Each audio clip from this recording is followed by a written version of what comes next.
Senhoras e senhores, boa tarde, boa noite aqui na Turquia. Inicialmente, eu quero agradecer ao Dr. Luiz Gustavo Vidal, do Museu Casa Alfredo Andersen, ao Dr. Nerlan Carvalho, da Associação Médica do Paraná, e ao Dr. Fábio Silvestre, curador do Museu da Medicina do Paraná, pela oportunidade de estar aqui com os senhores. Nós faremos uma viagem uma viagem no tempo, buscando em obras de arte atos e atitudes relacionadas ao corpo, esperando encontrar indícios que nos levem a um melhor entendimento da estética do corpo na nossa aldeia global.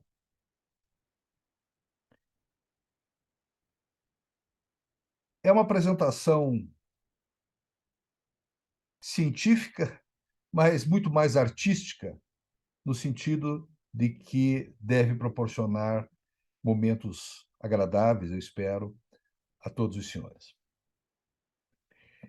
Em algum momento, por volta de 14 bilhões de anos, surgiu o nosso universo. E em outro momento, há aproximadamente 4,5 bilhões de anos, nosso planeta veio a existir. Em algum momento, alguma célula se diferenciou, foi se adaptando às intempéries, e lá por volta de 14 milhões de anos, o símio Ramapithecus levantou-se e passou a utilizar a bipedestação. Aí surgiram novos horizontes para esse animal, que mais tarde deve ter dado origem à raça humana. Esta é possivelmente a mais antiga representação disponível da figura humana. E ela data de cerca de 38 mil anos antes de Cristo. Existem outras, até mais antigas. Eu lembro da Vênus de Berecat-Ram, also da Vênus de Tantan, que foi encontrada no Marrocos, e que essas Vênus possivelmente datam de 700 mil a 500 mil anos antes de Cristo.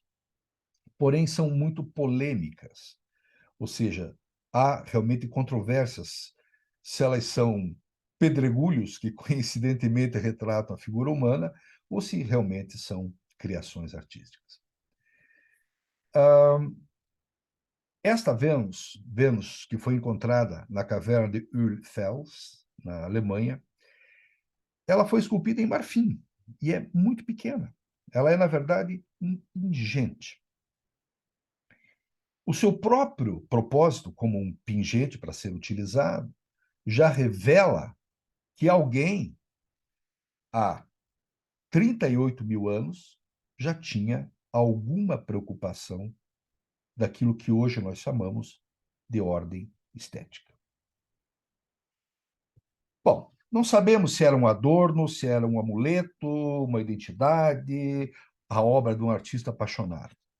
Mas observem as características, observem as mamas meticulosamente esculpidas, a região da vulva muito particularmente exaltada, os traços, enfim, dessa figura são realmente de ordem daquilo que hoje nós chamamos de estética.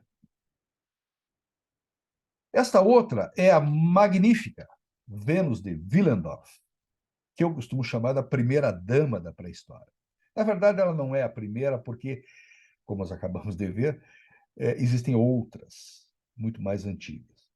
Mas ela, pela sua majestosa aparência, eu gosto de chamar da primeira dama da pré-história. Bom, datada em torno de 25 mil anos antes de Cristo. E não é grande também, é maior do que a Ölfels, mas é 11 centímetros, é pequena. E ela foi encontrada em escavações no Vale do Danúbio, eram escavações para rede ferroviária, etc. O que nós sabemos é que ela foi esculpida em calcário, e para tal deve ter sido usado um objeto mais duro, seja marfim, seja uma outra pedra, não se sabe. Mas o curioso é que naquela região não tem calcário. Portanto, ela veio de uma outra região que não se sabe qual. Características interessantes. Vejam como ela é obesa. Ela é obesa. Ela tem mamas volumosas.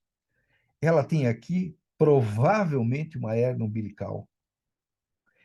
E o aspecto sugere múltiplas gestações.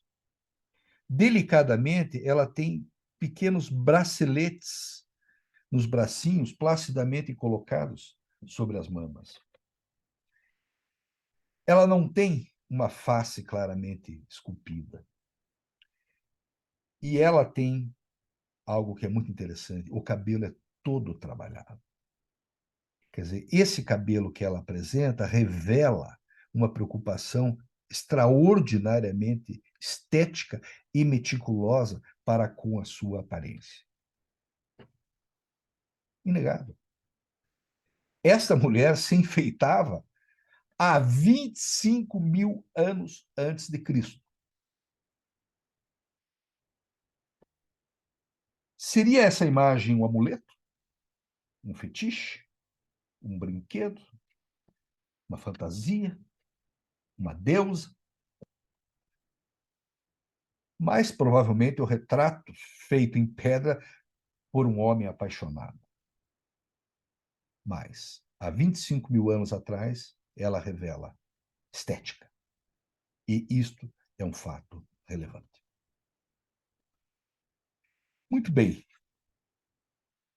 De uma maneira mais ampla, nós sabemos que em algum momento, então, da existência, o homem das cavernas apegou-se a alguma forma peculiar do seu corpo, seja através da visualização num espelho de água ou olhando os seus semelhantes. E eu postulo que nesse momento, quando pela primeira vez o homem tomou conhecimento da sua imagem e depositou sobre o seu corpo alguma modificação, nesse momento surgiu a estética. Nesse momento surgiu a semente que mais tarde nós chamaríamos de uma identidade social e mesmo moda. A título de curiosidade, essa foi a minha primeira obra em mármore. Esta obra eu realizei em 2016 e é a minha leitura da Vênus de Willendorf. Não é uma cópia, mas uma leitura onde eu introduzi aspectos que eu considerei estéticos, bonitos e imponentes. A Vênus tem 11 centímetros e a minha releitura tem em torno de 38, 40 centímetros. Muito bem. Continuando essa nossa viagem, nós vamos chegar agora à Mesopotâmia. E na Mesopotâmia, nós temos algo muito interessante. Esse, na verdade, é um sacerdote sumério, que data de 2.400 anos antes de Cristo. Observem com atenção. Ele tem olhos que foram feitos em lápis lazuli e uma vestimenta também típica, mas o que mais chama a atenção nesse sacerdote é a sua barba. A sua barba não é uma barba naturalmente deixada ao tempo. Também, como as nossas Vênus, é uma barba meticulosamente aparada, tratada e cuidada. E da mesma forma, essa outra imagem aqui, que atribui-se ao rei Sargão, o grande Sargão, que uniu sumérios e acadianos e dominou toda a Mesopotâmia e um pouco mais além. O rei Sargão teve um reino que durou 56 anos. E nós vemos aqui essa figura que atribui-se ser a sua imagem, também com a mesma meticulosa, imponente barba. Enfim, a barba aqui, ela é um elemento estético. Qual a representação da barba? Bem, poderia ser um indício de virilidade, poderia ser poder, sabedoria, como em outros povos da antiguidade. Mas para nós, o que interessa é que é realmente uma manifestação estética. Nessa linha, ainda na pré-história, vamos encontrar outros aspectos mais interessantes, como, por exemplo, esta tatuagem. Essa tatuagem que vocês veem aqui, ela foi encontrada em uma múmia, apelidada de Otzi-Men, foi encontrada na região dos Alpes, e é uma múmia que ficou congelada por 3.300 anos antes de Cristo. Quer dizer, ela não foi mumificada na acerção do termo, mas ela simplesmente, essa figura foi encontrada congelada, sendo a sua pele preservada. E apresenta uma tatuagem. Então, há 3.300 anos antes de Cristo, alguém já resolveu fazer uma tatuagem no seu corpo. Sabe lá por quê. Portanto, aí talvez esteja uma das origens pré-históricas das tatuagens. Um pouco mais adiante no tempo, vemos aqui esse casal, o Rahotep Nofret, casal egípcio. Ele era um sacerdote egípcio, ele está aqui com a sua esposa, com as tradicionais convenções de postura. O homem sempre representado com cores mais escuras, a mulher sempre representada com cores mais claras. Mas, importante, ele também tem um pingente no seu pescoço. Estética, religião, amuleto. E ela, muito mais evidente, também a presença de um colar, de um elemento estético aqui no seu pescoço. Bom, isso é muito interessante, porque o que nós vemos aqui, novamente, 2.620 anos antes de Cristo, a preocupação estética, seja lá por que motivo tenha sido esta preocupação. Mais além, vemos, por exemplo, que os faraós utilizavam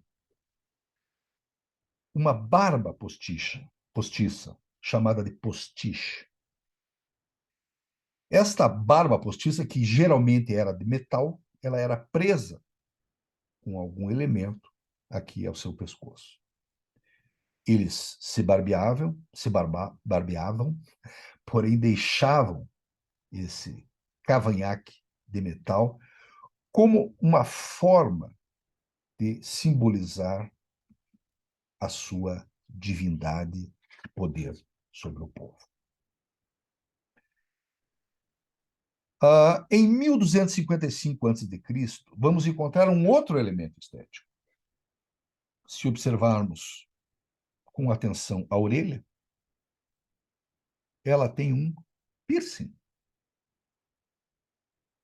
Piercing, como hoje é frequentemente visto em muitas pessoas. Pode ser a marca de um ritual de passagem, uma marca da sua identidade, de pertencimento, de poder, de fantasia. Não sabemos.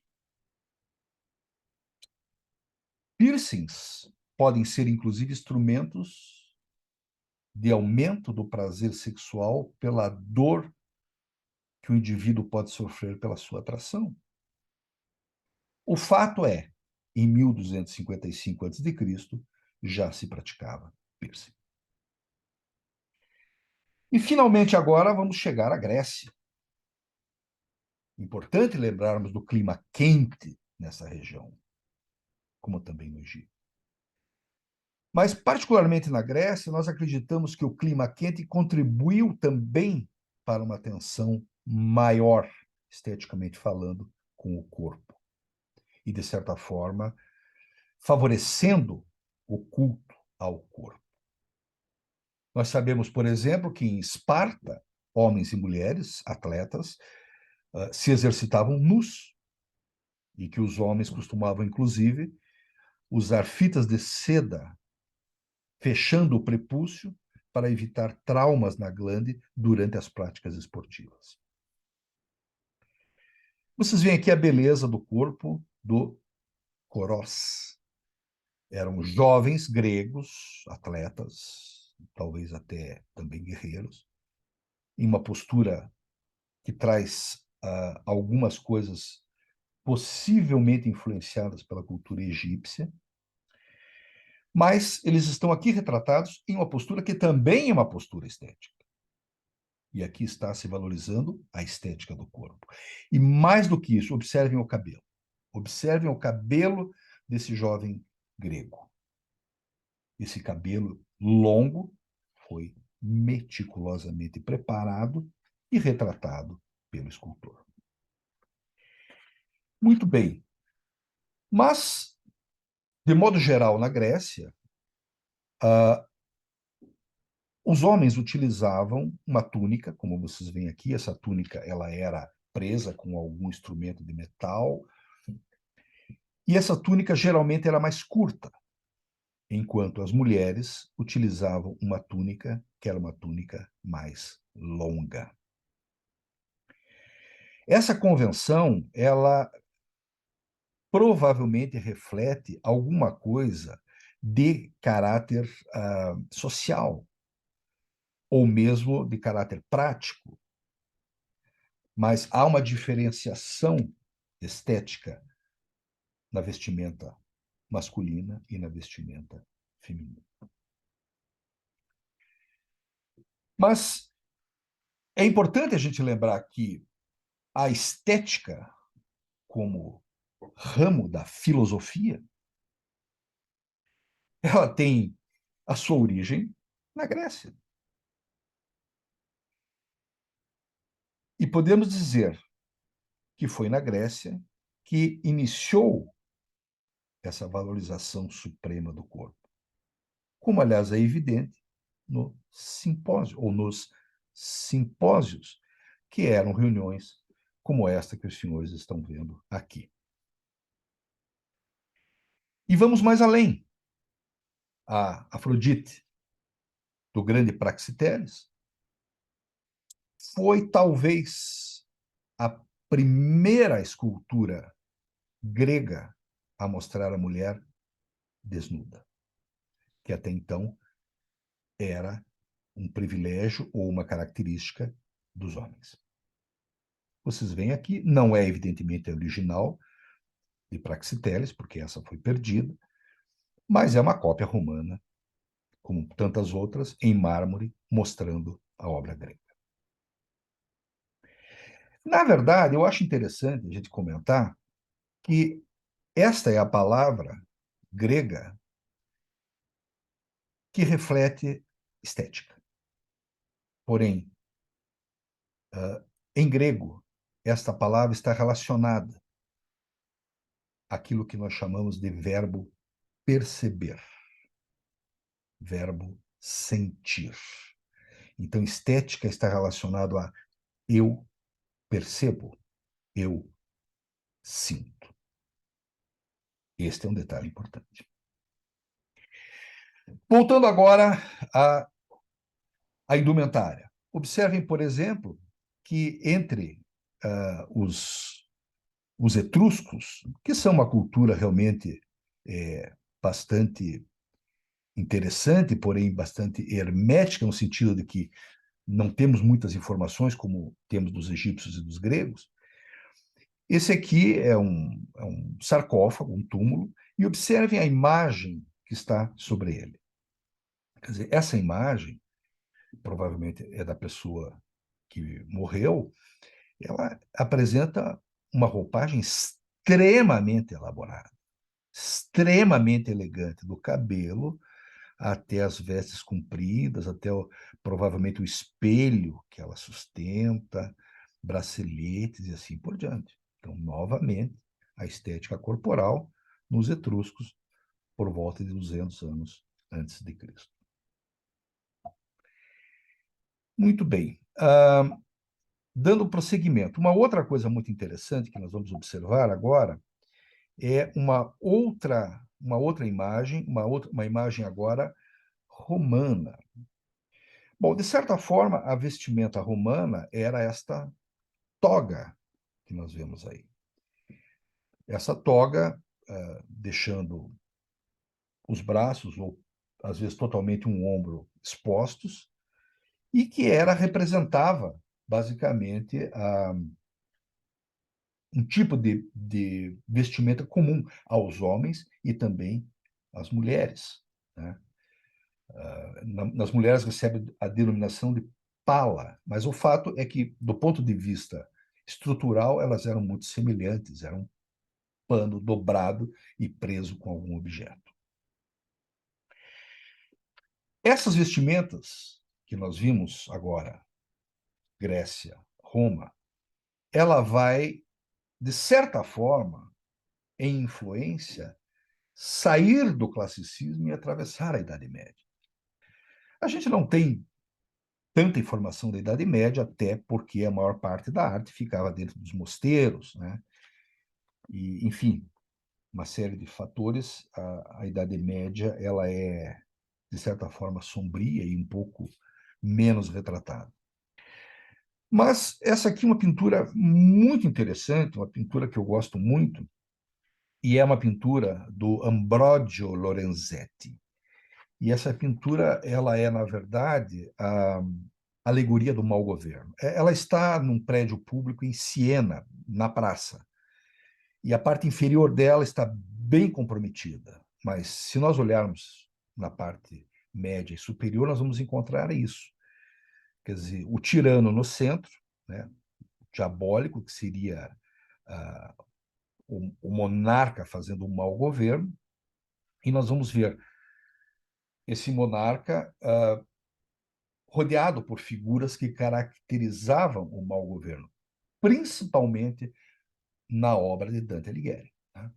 Então, vocês podem observar aqui, nós temos a crueldade, esse elemento com uma cobra, nós temos aqui a traição, uma cabra, algo assim, nós temos aqui, mais além, aliás, aqui é traição, e aqui é maldade, né? Crueldade, traição, maldade.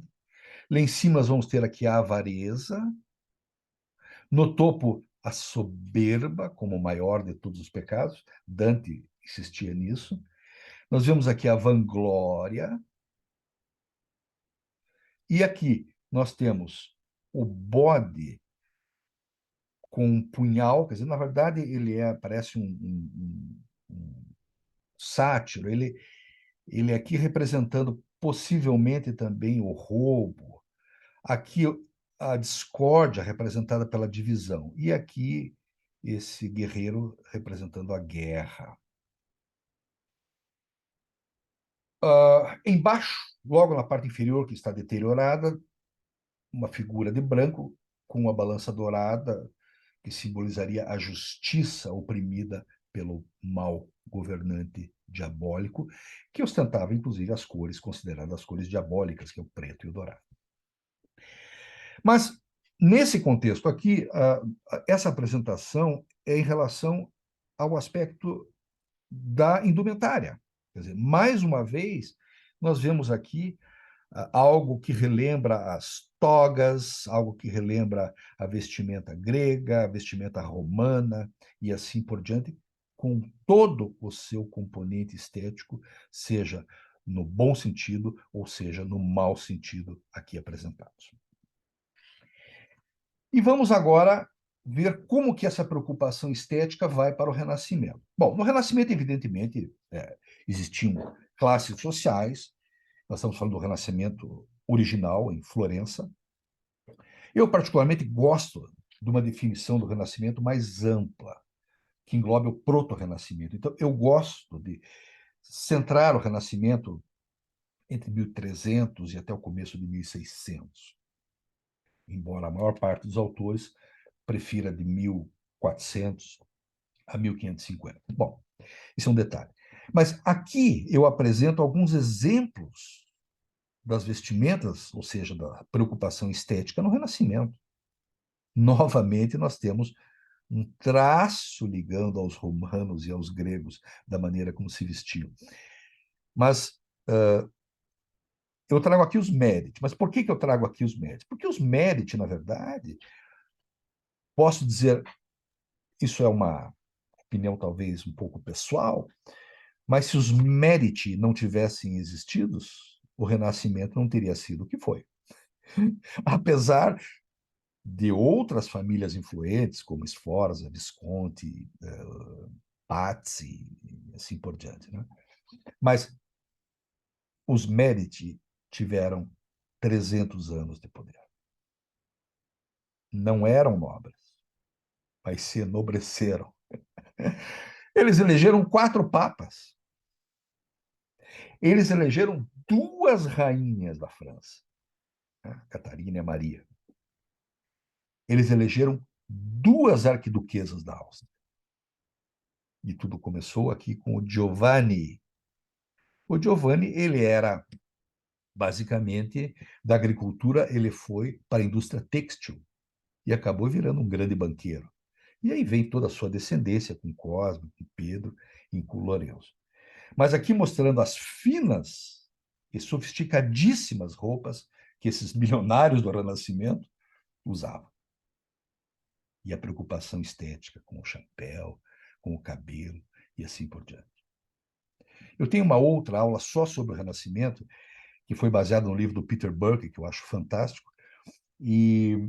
Mas, de qualquer forma, resumindo, né, eu acho que Florença não foi a mãe do Renascimento, ela foi a senhoria do Renascimento. O Renascimento ele foi uma consequência do emprego das artes como instrumento de poder e continuidade das famílias em relação ao seu poder econômico, nessa dualidade entre a monarquia e a igreja. Bom, vou parar por aqui, porque essa é uma outra aula. Bom, e vamos agora já para o norte da Europa. Né? E nós vamos ver aqui o grande Van Eyck, né? Atribuído ao primeiro a realmente usar e propagar a pintura a óleo, embora isso seja discutível. Esse quadro é muito interessante, porque, na verdade, ele foi feito na região onde hoje é Bruges, né, na Bélgica, a antiga Flandres, e esse é um comerciante rico, né, o Giovanni Arnolfini, e aqui ele representa o casamento, né? Mas essa imagem aqui, com a esposa, ou futura esposa, ou noiva, com a mão sobre o ventre, sugerindo uma gestação, é mera ficção, porque ela nunca chegou a engravidar. Mas o interessante é que há um espelho aqui no fundo que reflete a imagem, reflete o Van Eyck pintando e reflete também a presença de um sacerdote. Então, a obra é icônica, existem várias teorias do que está acontecendo aqui. Eles estão descalços, o cachorrinho representaria a fidelidade, mas o importante é a opulência, a estética dos objetos importados, porque não eram objetos da Bélgica. Então, vocês veem muitos objetos caros, né? Ilustres, móveis, veludo, seda, enfim, objetos requintados que eram características de pessoas com altíssimo poder aquisitivo nessa época, por volta de 1400 a 1500, na região de Flandres. Bom, e ainda nessa linha de procurar estética nas figuras, vamos ver aqui, por exemplo, uma pintura do Van der Weyden.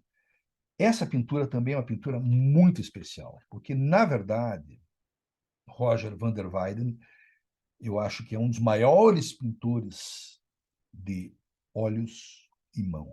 Veja a perfeição das mãos. Vejam a magnitude desse olhar. Tá?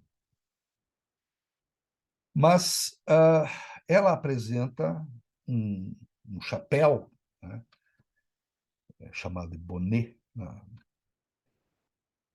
Isso também é objeto de caráter estético, porque aí nós vamos ter que explicar isso, e talvez uma das explicações esteja em Coríntios, na Bíblia. Né? Ah, nós sabemos que Coríntios, na verdade, isso está no Novo Testamento e foi propalado por Paulo. Né?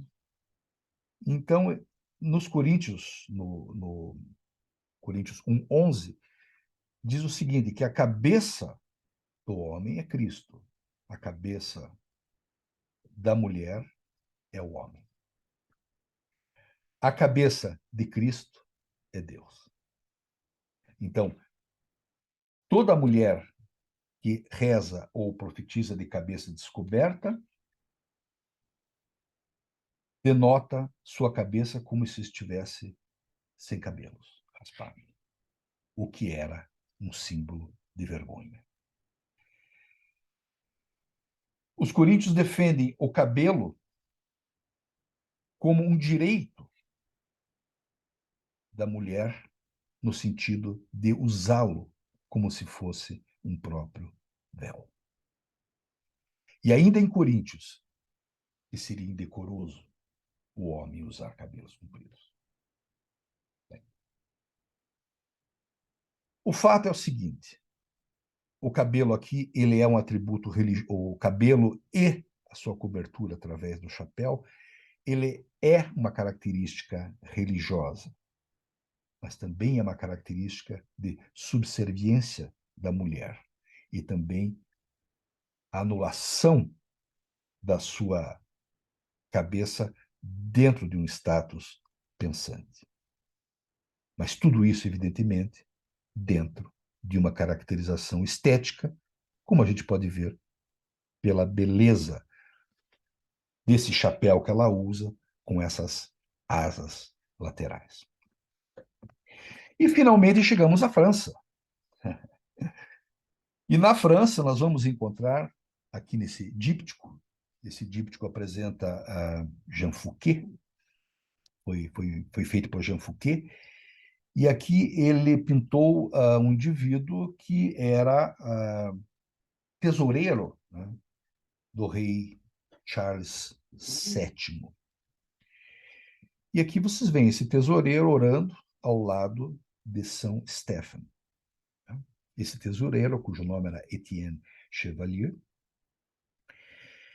E, além da questão indumentária, observem o cabelo de São Stefano. Nós vamos encontrar ali a tonsura. O que era a tonsura? A tonsura, o cabelo era raspado e deixava apenas uma faixa de cabelo simbolizando a coroa de espinhos que Cristo utilizou. Dizem que existem dois tipos de tonsura. A tonsura grega, que é uma tonsura completa, e a corona Christi, que é a tonsura de São Pedro, como esta aqui, só o topo da cabeça. Talvez mais do que isso, a retirada dos cabelos represente uma abertura para a iluminação divina. Mesmo porque nós vemos também a retirada dos cabelos nos rituais de ordenação budista no Oriente. Bom, aqui nós vemos ao lado, porque ele é um díptico, né? Ao lado do Etienne, nós vemos aqui uma Virgem Maria. E essa Virgem Maria, não se sabe exatamente quem serviu de modelo, talvez tenha sido até a mulher dele, mas essa Virgem Maria com um seio à mostra. Evidentemente, toda a estética aqui é evidente. Mas eu particularmente tenho assim não chega a ser uma regra, mas quando nós vemos uma pintura com os dois seios à mostra, há provavelmente, provavelmente alguma coisa de sexual, de libidinoso, de erótico. Mas quando é um seio apenas, é algo mitológico, simbólico, sacro. E aqui nós temos algo sacro, que é a Virgem Lactans, ou seja, ela amamentando o menino Jesus, dentro de toda essa estética. A seguir, nós saímos da estética, dessa pincelada na estética francesa, e vamos para a estética agora inglesa, onde nós vemos Charles I, né? Bom, rei da Inglaterra, Escócia, Irlanda. Não se deu muito bem, né? Porque lutou contra a monarquia e acabou sendo executado, né? Mas observem a vestimenta.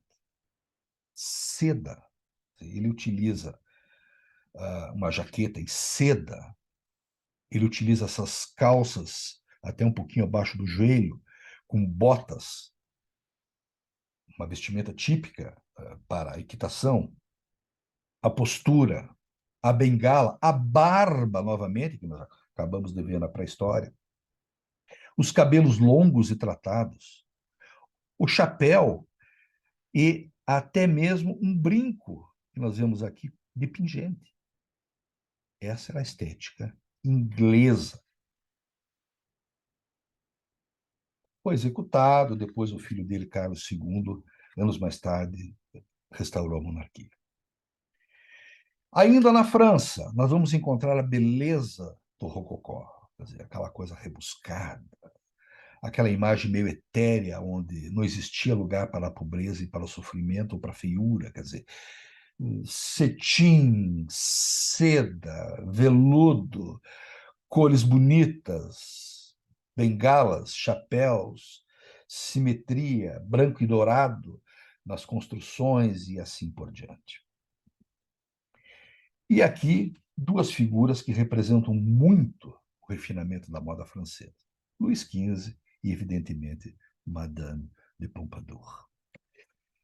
Bom, duas figuras icônicas, né? Aqui o cabelo das mulheres adornado com flores e objetos, ainda com um link lá no rococó, mas aqui os homens utilizando perucas, principalmente brancas, maquiagem ostensivamente, enfim, toda essa beleza, esse excesso de roupagem. O que estaria por trás dessa roupa?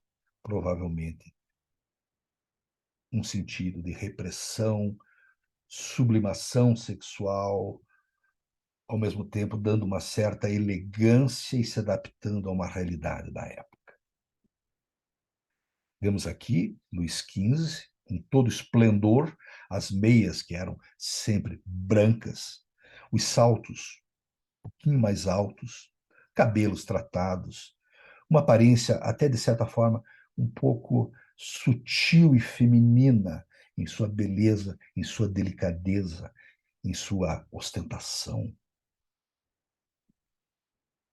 E a Marquesa de Pompadour era uma cortesã. E aqui é necessário, além de comentarmos sobre a beleza da estética floral da roupa dela, da maquiagem, dos objetos, o dourado no rococó, etc., os sapatos, o cachorrinho, etc. É uma injustiça dizer que uma cortesã era uma prostituta. É preciso lembrar que os casamentos naquela época eram casamentos feitos até na infância das figuras, e cujo objetivo era a manutenção do poder político e econômico através de alianças. Então, não era dado o direito ao homem e à mulher de escolher por quem iriam se apaixonar. Isso tudo era imposto. Então, não é de se estranhar que esses casamentos, evidentemente, na maior parte das vezes, não poderiam dar certo. E eis que esses homens, principalmente dentro da corte, acabavam por encontrar mulheres que lhes fascinavam, lindas. E elas passavam a ser as suas amantes, publicamente aceitas, enquanto que as suas mulheres de casamento ficavam em casa cuidando dos filhos e eles desfilavam alegremente, usufruindo não apenas do sexo, mas também do afeto dessas mulheres, que eram respeitadíssimas. Tanto é que Madame Pompadour ganhou o status de marquesa. Evidentemente, também teve as suas vantagens. Ela chegava a despachar no castelo de Luís XV, tal a sua importância. Não foi na sua velhice, não se tornou uma mulher muito rica. Mas, enfim, ela também teve os seus benefícios. Mas o fato é que as cortesãs, na minha particular opinião, não podem ser chamadas simplesmente de prostitutas, porque elas ocupavam um lugar na vida do homem que lhes foi roubado pelos interesses políticos e econômicos da época. A rainha, a chamada rainhazinha, né? Madame Pompadour. E a beleza, enfim, que nós já comentamos. E quando nós olhamos para o Brasil, nós vamos ver algo muito interessante, porque foi este padrão estético francês que a corte portuguesa trouxe ao Brasil colônia. Então, com todo o requinte que nós vemos aqui nesse maravilhoso quadro do grande pintor catarinense Vítor Meirelles, é um quadro maravilhoso, um gênio da pintura, retratando bem a elegância, a sofisticação que, de certa forma, veio da Europa, sendo que, aparentemente, para as mulheres, mais a influência francesa e para os homens, mais a influência inglesa. Então, nós vemos aqui a estética como um elemento também de poder, como um elemento de assegurar a posteridade daquela imagem e assegurar também a dominância dessas figuras perante uma sociedade. A esposa de Dom Pedro, Dona Teresa Cristina, elegantemente vestida. É importante lembrar que as mulheres usavam corset, ou seja, o espartilho, a cintura ficava bem fininha. Lembram da Cissa Imperatriz? Então, a cintura fininha e por baixo dos grandes e pomposos vestidos, redes, ou cestos, como chamavam, para dar esse aspecto grande. Então, ela tinha uma silhueta arredondada, grande, imponente, que obrigava elas a passarem de lado nas portas do Brasil colônia. Estética. E contrastava, evidentemente, com a pobreza da época, principalmente com o que usavam os servos e os escravos. Não é de se estranhar que a nobreza portuguesa não utilizava os tecidos que estavam disponíveis no Brasil. Algodão, linho, eles não usavam isso. A corte portuguesa utilizava tecidos importados da Europa, cetim, seda, que provavelmente vinha do Oriente, veludo e assim por diante. E, evidentemente, pagava um preço árduo por isso, não só financeiramente, mas ter que passar e aguentar o calor de um país tropical com várias camadas de roupa, as mulheres usavam anáguas e assim por diante, para poder manter aquilo que fazia parte da identidade da nobreza em um país que não estava habituado a ela. E ainda nesse embalo de Brasil, nós vamos ver que essa elegância e essa estética vai se estender, inclusive, ao aspecto histórico. Vocês veem aqui Pedro Américo, né, Independência ou Morte, onde os soldados estão impecáveis, né? Estão elegantemente vestidos. Você vê que não há realmente nenhum desleixo, nenhuma marca de sangue, e todo mundo absolutamente bem vestido, elegante, como se estivesse preparado para um baile. Claro, nós sabemos que a independência do Brasil não foi dessa forma. E muitos criticam, né, o Pedro Américo por isso. Mas veja bem, ele foi uma personalidade difícil, mas talvez um dos maiores mestres da pintura que nós tivemos, juntamente com o que precedeu. Então, vocês veem aqui essa incoerência entre fato e a maneira como esse fato foi retratado. Mas é importante lembrar que quem olha para esse quadro não está olhando para uma fotografia, está olhando para uma poesia. E por isso só pode ser admirado e não criticado. Eu até chamaria aqui o Delacroix, para vocês verem, por exemplo, que nesse quadro aqui, do Delacroix de 1830, Nós vemos também aqui soldado elegantemente vestido, numa batalha, numa guerra, e que, na verdade, não é a Revolução Francesa, mas aqui retratando aquilo que chamam da Segunda Revolução Francesa e que levou à queda do Charles X. Enfim, e a jornada do corpo continua, buscando a estética, agora em uma odisseia. Por que uma odisseia? Porque nós sabemos que quando Ulisses, também chamado de Odisseu, estava retornando à sua casa após a Guerra de Troia, ele teve uma viagem bastante acidentada, cheia de perigos. Ele acabou sendo capturado por um gigante, e esse gigante o fez prisioneiro. Era um gigante chamado Polifemo, que era canibal. E ele comeu 2 dos soldados do Ulisses e prendeu os demais. Ficou preso durante algum tempo. No dia seguinte, comeu mais 2 soldados do Odisseu, né, o Ulisses, e ele disse para Ulisses,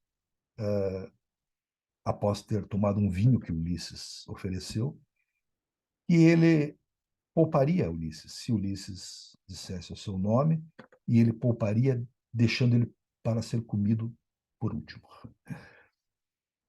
No final, o gigante fica bêbado, Ulisses consegue se desvencilhar, esse gigante só tinha um olho, e Ulisses, como vemos aqui, ele ataca e fere, deixando o gigante cego. Ele consegue escapar, e daí ele diz que o seu nome é realmente Odisseu.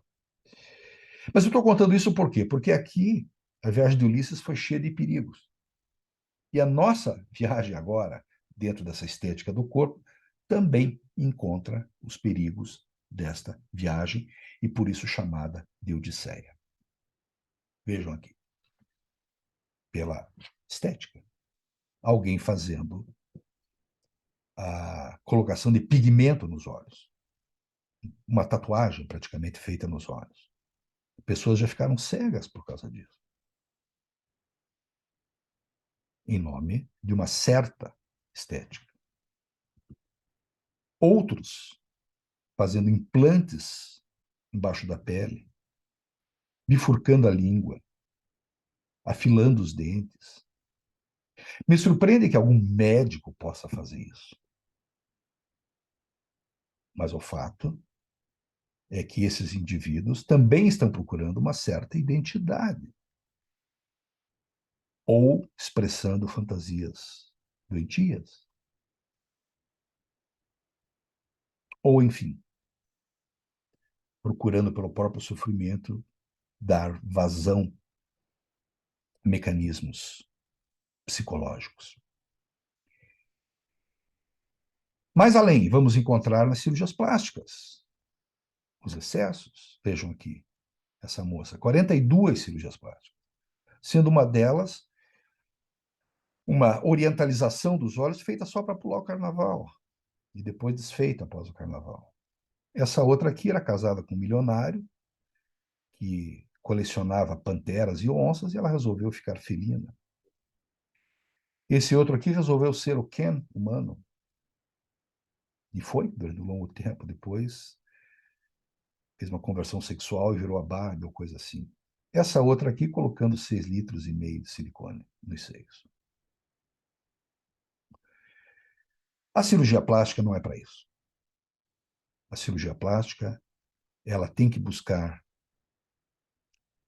o bem-estar humano, muitas vezes modificando as formas, muitas vezes rejuvenescendo, muitas vezes implantando corpos estranhos para melhorar a autoestima da pessoa, mas sempre dentro de limites muito claros. Ivo Pitangui costumava dizer: o cirurgião plástico é um escravo da forma. Então é muito importante que a estética tenha um limite. Primeiro, sempre a saúde, depois a estética. Os médicos que os cirurgiões plásticos devem sempre escolher o que há de menos arriscado e de mais natural. E, principalmente, saber dizer não, evitando que aviltem o corpo e a saúde dos seus pacientes. E assim continua a Odisseia do Corpo, amenizando e celebrando na estética a nossa humilde trajetória no tempo. Eu sempre digo que a arte e os museus são um registro vivo, dinâmico e indispensável à preservação do homem e da aldeia global. Muito obrigado pela sua atenção.